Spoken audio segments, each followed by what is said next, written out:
The mystery of the box of crazy found in a dumpster. We sometimes find some strange things just lying around. How many of us have stumbled across a strange object lying abandoned, sometimes even something of value?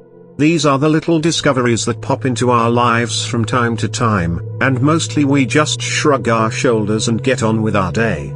Yet sometimes there are things uncovered that go beyond the merely odd, to catapult themselves firmly into the realm of the truly bizarre. Such is the case of a strange wooden box found discarded in a dumpster, which held all manner of unexplained oddities and anomalies, and has gone on to become a much discussed unexplained mystery. The whole strange tale ostensibly starts in 2013, when a man named Dan Wickham came forward and claimed that his friend had found something rather strange in a dumpster in Asheville, North Carolina in 2008. There lying amidst the trash was a worn-out old handmade wooden box measuring roughly 29 by 38 and with hinges, a metal handle, and locks on it, the whole of it purportedly smelling like basements and dampness. There were no markings on the exterior and it was largely unremarkable for the most part, something most people probably would not even have noticed. A check of the lock showed that it was secured, and after a few moments of debating with himself on whether to leave it where it lay or not, curiosity won out and he took it home to try to see what was inside. It would turn out to be far stranger than he had ever imagined, to the point where he would send it to Dan to see what he thought. When Dan received the box, he opened it to find what he called a whole box of crazy within. There within the box were stacks and stacks of papers containing a mixture of typed text and scrawled handwritten notes, as well as reams of diagrams, drawings, and indecipherable geometric designs that were outlandish to say the least. One type of drawing found within were those of all manner of fantastical and at times nightmarish creatures, in particular biblical creatures from the book of Ezekiel, as well as numerous depictions of angels and four-headed seraphs with double sets of wings, humanoid creatures with the heads of animals, flying dragon-like creatures, and various other strange beasts or aliens that are hard to really categorize.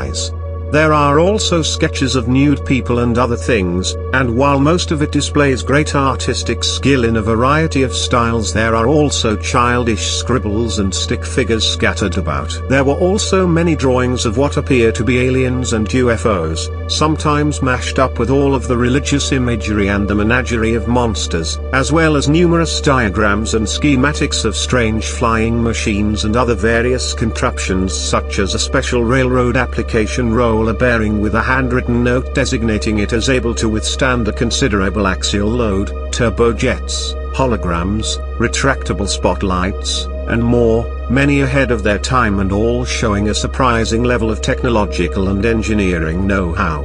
Some of the machines and inventions are even marked as patented, although no records have ever been found that they actually are, and making it even stranger still is that some of these designs are dated from the 1930s. There is also a painstakingly hand-drawn periodic table of the elements, geometric designs that seem to have no discernible meaning, as well as so many maps, also dated from the 1930s and most of them meticulously drawn by hand. These maps are baffling, as they seem to have aerial patterns and air travel routes of some sort outlined onto them. They mostly focus on the Morocco and Algeria border, and all of them have an anomalous pinhole right in the center. Why? Who knows? Just as strange as any of these mysterious diagrams and drawings are the diary entries and text interspersed between them, which ranges from somewhat odd to completely bonkers.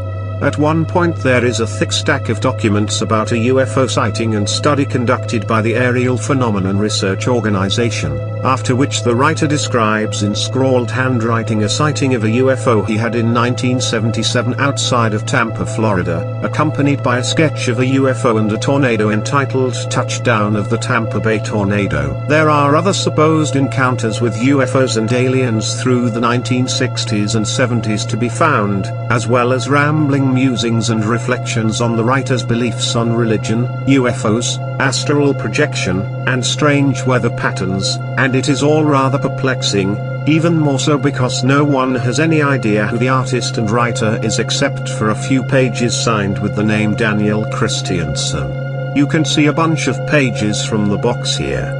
Taking it even deeper down the rabbit hole is that when Dan released what he had found on Reddit, a woman would step forward claiming to have much more to the story. She says that the whole affair had actually started in the 1990s in Florida, where she had rented out a cheap house only to find it a cluttered mess full of stuff the previous tenant had left behind. Who was the tenant? Why, Daniel Christiansen, supposed author of The Box of Crazy.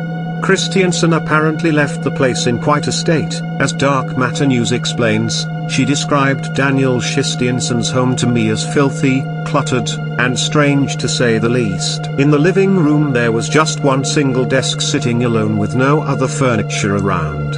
Along the rest of the house were books about out-of-body experiences and other strange works, as well as mounds of drawings, writings, papers, charts, blueprints, the list goes on. And according to her, the box that we've clung to as the collection of DC's works is not even 1/10% of what was in that house.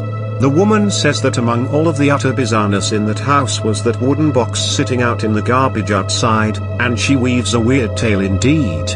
She claims that not long after finding the box, her and her friend were frightened to see two men in black peering into the window at them one day, causing them to flee, but when they came back the men were gone.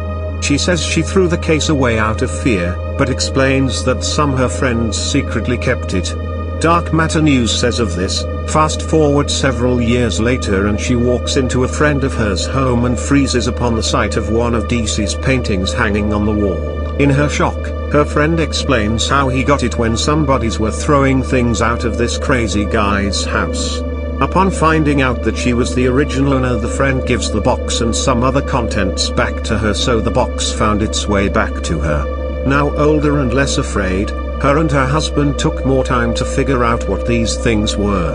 It became a conversation piece in their home, as you could imagine. She's had a couple of pastors and engineering students look at it and their reactions were always amazement. The terminology and density of the writings made it too difficult for them to decipher though. She allegedly took the box back and hid it away in her basement at her new home in North Carolina, but when she moved to a new place she somehow forgot to take it. When she contacted her landlord to get it back, she was informed that everything left behind, including the mystery box, had been thrown out already. Enter Dan's friend, who happened to pass by the dumpster and find the case, before eventually passing it on to Dan. This witness claims that she is not only still in possession of some of the contents of the box, but also that within these notes are plans for how to build a time machine, and that the diagram included with these plans reminded her of something that had been found in Christiansen's room, described as a machine, a large wooden craft with a seat and slots perfectly carved out as handles, and according to her the machine looked well used. According to her, the notes she has described in detail how to build this machine, how to time travel, how to have out-of-body experiences, what diet to eat to prepare yourself to travel, you name it. What is going on here? Is any of this true, or is this just a tall tale inspired by that bizarre box? What is the deal with this box? Ever since the story of the box of crazy from the dumpster got out into the wild on Reddit, it has generated all manner of debate, discussion, and theories that continue on unabated and without full, satisfactory answers. What does it all mean? Where did it come from? Why was it all created in the first place? The many ideas put forward include that Christiansen had real alien encounters, perhaps with some mental link to them influencing his creation of the contents of the box, or that he somehow traveled to another dimension, as well as the idea that they are just an art project or work of fiction, that it is some kind of manifesto, or that it is simply the deranged ramblings of a crazy person. There is also the question of why he would stuff all of this material in that old-fashioned wooden case and just throw them away. Of course, the possibility has been pointed out that this is perhaps all a hoax, either perpetrated by Christiansen himself or by Dan Wickham, who might have totally made up the whole thing. In the end, no one really knows, and it continues to be a very weird puzzle that has not yet been adequately solved.